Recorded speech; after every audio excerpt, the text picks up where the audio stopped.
मियाँ बीवी का रिश्ता, मियाँ बीवी का रिश्ता सबसे बड़ा है। मुफ्ती साहब, क्या कुरान हदीस की रोशनी में मियाँ बीवी का रिश्ता सबसे बड़ा है? कुरान हदीस की रोशनी में सबसे बड़ा रिश्ता माँ बाप और औलाद का है। सबसे ज़्यादा हुकूक किसके हैं? बाप और माँ के हुकूक हैं सबसे ज़्यादा। अलबत्ता औरत के लिए शौहर का हक माँ बाप से ज़्यादा है। उसकी वजह यह है कि फैमिली सिस्टम को बचाने के लिए इस्लाम ने ऐसा किया, क्योंकि औरत अगर अपने अब्बा अम्मा के कहने पे चलेगी, शौहर की मुखालफत करेगी तो शौहर छोड़ देगा, इससे ख़ानदानी निज़ाम क्या हो जाएगा? बर्बाद हो जाएगा। तो एहसानात तो माँ बाप ही के ज़्यादा होते हैं, शौहर के भी बहुत ज़्यादा होते हैं। लेकिन जहाँ इताअत की बात आएगी ना, ऑर्डर की बात आएगी, तो औरत पर लाजिम है कि अगर उसके माँ बाप एक बात का हुक्म दे रहे हैं, शौहर उसके खिलाफ हुक्म दे रहा है, तो वो किसकी बात माने? शौहर की। क्योंकि इस्लाम एक दीन फितरत है ना, तो उसने फैमिली सिस्टम को बचाने की भी कोशिश की है। इसकी मिसाल ऐसे है जैसे माँ के एहसानात बहुत ज़्यादा होते हैं, 3 तकलीफ़ों में उसने जनाए, लेकिन जहाँ माँ और बाप की ऑर्डर में तजाद होगा तो शरीयत किसको कहती है? बाप के ऑर्डर पे चलो। घर का सरबरा कौन है?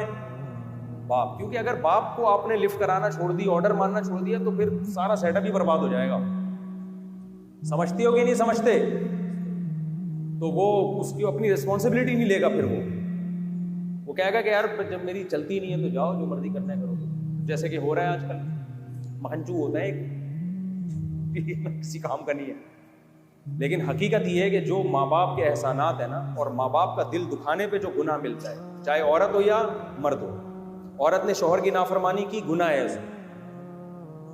लेकिन माँ बाप की नाफरमानी की, वो नाफरमानी जो शौहर के अगेंस्ट नहीं जा रही। बाज़ हकाम माँ बाप के ऐसे होते हैं ना जिनमें शौहर भी राजी होते हैं, ठीक है भाई, उसमें अगर माँ की नाफरमानी करेगी तो गुनाह ज़्यादा होगा।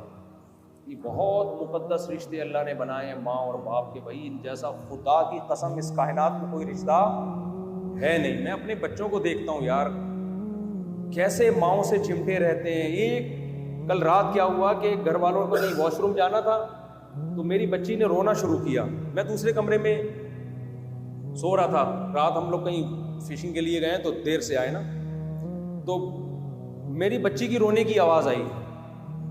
2 साल की बच्ची है, इतना रो रही है, इतना रो रही है। मैं उठ के गया, उसको मैंने चुप कराया, तो क्या उसकी माँ वॉशरूम में गई हुई है। इतनी देर की भी बच्चे से जुदाई बर्दाश्त, इतनी देर की भी नहीं।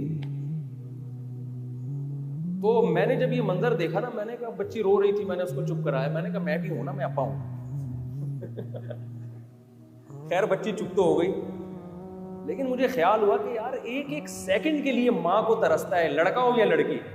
और बड़े होकर कैसा भूलते हैं अपनी माँ को। मैं आपको दिल से बताऊं, मैंने कल रात जब ये अपनी बच्ची का मंजर देखा, मैंने अपनी माँ के लिए बहुत दुआएं की। मुझे अपनी माँ याद आई कि हमारी माँ ने भी हमको ऐसे पाला। और ये 2-3 साल नहीं होता, सारी जिंदगी। जब हम बालिग हो जाते हैं, अपने पाँव पे खड़े हो जाते हैं, तो फिर माँ ज़्यादा लिफ्ट नहीं कराती। उसकी वजह ये कि उसको पता है बच्चे को ज़रूरत नहीं है। ज़रूरत हो तो फिर देखो, सबसे ज़्यादा जज्बाती वही होगी, सबसे ज़्यादा जज्बाती फिर माँ हो जाती है दोबारा। कोई भी नहीं होता जज्बाती ऐसा। तो बड़ा हक है यार माँ बाप का, खुदा की कसम बहुत बड़ा हक है। कैसे चिपके रहते हैं बच्चे माँओं के साथ। माएँ माँओं को तंग भी करते हैं, है भाई, बदमाशी भी करते हैं माँ के सामने। फिर माँ गुस्से में थप्पड़ लगाएगी तो चुप कराना भी किसकी जिम्मेदारी है? ये तो हम देख रहे होते हैं ना घरों में। जिन घरों में बच्चे नहीं है, साले उनकी तो कोई जिंदगी नहीं है, उनकी तो कोई जज्बात ही नहीं है। बच्चे तो हो ना, और हर साइज का बच्चा हो तो ये चीजें सीखता है आदमी। कुछ बच्चे बड़े हो जाते हैं, फिर आदमी भूल जाता है। हर वक्त मार्केट में एक नया बच्चा होना चाहिए। खुदा की कसम, बच्चे को देखकर जो खुदा की मारिफत पैदा होती है, मेरी राय है कि किसी और चीज से नहीं होती। अल्लाह ने ऐसा बनाया है ना बच्चे को अट्रैक्टिव, ऐसा अट्रैक्टिव बनाया है कि ये खुद खुदा के वजूद की एक बहुत बड़ी दलील है। तो ऐसे रो रहे होते हैं बच्चे, ऐसे रो रहे होते हैं माओ को याद करके। लड़के कैसे 3-3, 4-4, 5-5 साल की उम्र तक भी माओ से चिपके रहते हैं, अम्मा के बगैर। हमें अपना बचपन याद है, हम जब स्कूल से आते थे, आते ही घर में हमारी अम्मी अगर नहीं है ना, तो हमें गुस्सा आ जाता था, अम्मा कहाँ है। मैं कल 6ठी 7वीं में था, मैं कितना बड़ा घोड़ा हो जाता है आदमी 6ठी 7वीं में। घर में आते ही सबसे पहले हमें क्या चाहिए? अम्मा कहाँ है। पता चला जी अम्मा वहाँ गई हुई हैं, पड़ोसियों के यहाँ गई हुई हैं, उठा के बस्ते उठा के फेंकना शुरू किया। ऐसे में तो जूते उठा के फेंकता था। तो फिर हमें बताते थे भाई अब्बा हैं। अबे भाई अब्बा को साइड पे रखो यार, अम्मा चाहिए, खाना चाहिए, ये चाहिए, वो चाहिए, अम्मी किधर है? गुस्सा ऐसे जैसे बदमाशी यार, जैसे तुम इस घर के बाप हो। तो माए जब आप ज्यादा बदतमीजी करोगे तो फिर माए, हमारी अम्मा तो लगाती थी, तबीयत से हमने अल्हम्दुलिल्लाह फख्र से कहते हैं हमने मार खाई अपनी अम्मा से, चिमटे गरम गरम। हमें तो सब्जी अच्छी नहीं लगती थी, हमें अम्मा ने भुजिया, अम्मा की हमारी वो हिंदुस्तान वाले खानों की आदत थी, खंडियाँ पकी हुई हैं तो भुजिया पकी हुई है, और इस तरह की चीज़ें होती, मंगोचियाँ भी होती थी। हमें नहीं पसंद आती थी खंडियाँ या ये सब चीज़ें, हमें आलू गोश्त का सालन पसंद था। जिस दिन खंडियाँ पकी हैं तो हमारी अम्मा के खाओ भाई, हम मैं नहीं खाना। हमारी अम्मा गरम गरम चिमटा दिखाती थी, तेरे बाप ने भी यही खाया है, तुझे भी क्या यही खाना पड़ेगा।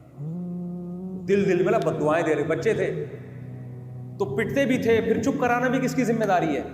अम्मा ही की जिम्मेदारी। ये जो हदीस में आता है ना, ला मलजा वला मंजा मिनका इल्ला इलैक, ऐ अल्लाह तेरे गजब से बचने का रास्ता भी मेरे पास, मेरे लिए तेरे पास ही है। अगर अल्लाह के गजब से बचने के लिए आप भागना चाहो तो कहां भागोगे? अल्लाह ही के पास भागोगे, क्योंकि उसके अलावा कोई रास्ता नहीं है। बिल्कुल ये चीज माँ पे भी सादिक आती है। अब्बा के भी बड़े एहसानात होते हैं, लेकिन वो नजर नहीं आ रहे होते हैं ना। गैस बिजली के बिल तो अब्बा दे रहे थे, घर अब्बा का था, अम्मा जो इतनी मोहब्बत से पाल रही है अब्बा की वजह से पाल रही है, अब्बा नजर नहीं आ रहे होते ना। अम्मा की मोहब्बत तो ऐसी है जो बिल्कुल मुशाहिदा नजर आ रहा होता है उसका। दूसरा, अब्बा इस तरह की टेंशन अब्बा उठा भी नहीं सकता भाई। अगर मैं वॉशरूम में जाऊं और मेरा बच्चा रोना शुरू कर दे, अब्बा वॉशरूम में चले गए, मैं कहूंगा, मैं तो बाहर निकलते ही कूद दूंगा, भाई तू खंबा था, मेरे तमीज से बैठने नहीं देता वॉशरूम में। अब्बा को अल्लाह ने किसी और डिजाइन का बनाया, उसके एहसानात अलग टाइप के होते हैं, माँ के एहसानात अलग टाइप के। दोनों बच्चों को दोनों किस्म की मोहब्बतों की जरूरत होती है। माए की है हौसला होता है, गोद में उठाए उठाए घूम रही हैं, हर दावत में उनको साथ लेके जा रही है। अब्बा कहता है इस दावत में गए, अगली दफा नहीं लेके जाऊंगा, ठीक है ना, ठीक है। तो अम्मा का, अब्बा में तरबियत का उनसर ज्यादा होता है। बच्चा इंसान का बच्चा बन जाए, इसको मुआशरे में इज्जत मिल जाए, इसकी पढ़ाई मुकम्मल हो जाए, इस चीज़ों को वो ज़्यादा फोकस कर रहा होता है, उसके फ्यूचर की तरफ। तो बहरहाल खुलासा ये है कि खुदा की कसम ये बड़े मुकद्दस, बहुत ज़्यादा मुकद्दस रिश्ता है माँ और बाप का। इसलिए मैं बार बार कहता हूँ, इनकी तरफ से जुल्म ज्यादती भी होना अल्लाह की खातिर बर्दाश्त कर दो,